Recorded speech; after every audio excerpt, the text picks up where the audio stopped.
To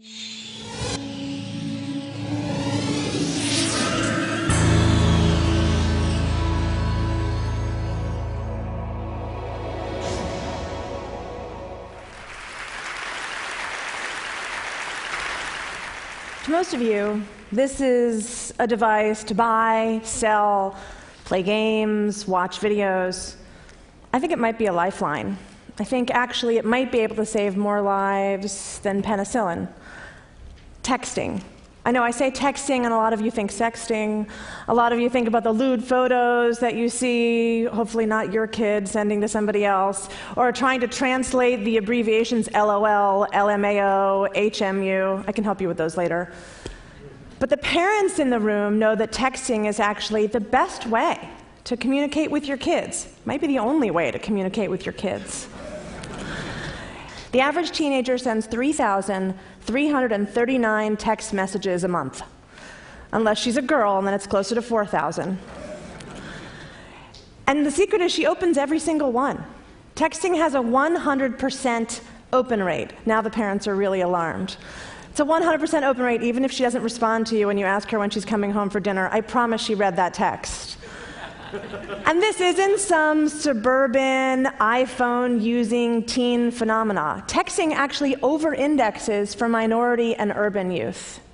I know this because at DoSomething.org, which is the largest organization for teenagers and social change in America, about 6 months ago we pivoted and started focusing on text messaging. We're now texting out to about 200,000 kids a week about doing our campaigns to make their schools more green or to work on homeless issues and things like that. We're finding it 11 times more powerful than email. But we've also found an unintended consequence. We've been getting text messages back like these. I don't want to go to school today. The boys call me faggot. I was cutting. My parents found out and so I stopped, but I just started again an hour ago. Or, he won't stop raping me. He told me not to tell anyone. It's my dad. Are you there? That last one's an actual text message that we received. And yeah, we're there. I will not forget the day we got that text message. And so it was that day that we decided we needed to build a crisis text hotline.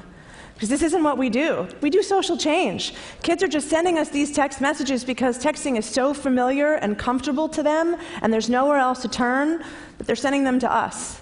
So think about it. A text hotline, it's pretty powerful. It's fast. It's pretty private. No one hears you in a stall. You're just texting quietly. It's real time. We could help millions of teens with counseling and referrals. That's great. But the thing that really makes this awesome is the data. Because I'm not really comfortable just helping that girl with counseling and referrals. I want to prevent this shit from happening. So think about a comp. There's something in New York City that the police did. It used to be just guesswork, police work, and then they started crime mapping. And so they started following and watching petty thefts, summonses, all kinds of things, charting the future, essentially. And they found things like when you see crystal meth on the street, if you add police presence, you can curb the otherwise inevitable spate of assaults and robberies that would happen. In fact, the year after the NYPD put CompStat in place, the murder rate fell 60%. So think about the data from a crisis text line. There is no census on bullying and dating abuse and eating disorders and cutting and rape. No census. Maybe there's some studies, some longitudinal studies that cost lots of money and took lots of time. Or maybe there's some anecdotal evidence. Imagine having real-time data on every one of those issues. You could inform legislation, you could inform school policy, you could say to a principal, you're having a problem every Thursday at 3 o'clock. What's going on in your school? You could see the immediate impact of legislation or a hateful speech that somebody gives in a school assembly and see what happens as a result.